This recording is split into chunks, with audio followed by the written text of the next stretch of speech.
সম্মানিত কোয়েল পাখি খামারি ভাই বোন, ইদানিং বিভিন্ন জায়গা থেকে ফোন আসতেছে। পাখির রুচিগুলো একেবারে কমে যাচ্ছে। এক ঘর থেকে আরেক ঘরে ট্রান্সফার করলে খাবার কম খাচ্ছে, বা একই ঘরে থাকতেছে কিন্তু খাবার রুচি তেমন নেই, খাবার ছিটাচ্ছে।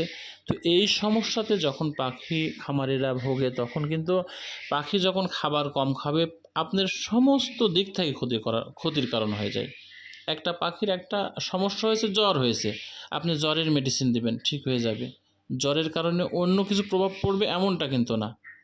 কিন্তু আপনার পাখি যদি খাবার কম খায়, খাবার খাচ্ছে না, অরুচিতে ভুগতেছে, হজম বৃদ্ধি তার নাই, হজম শক্তি নেই, তাহলে আপনার পাখিকে একেবারে শেষ করে ফেলবে।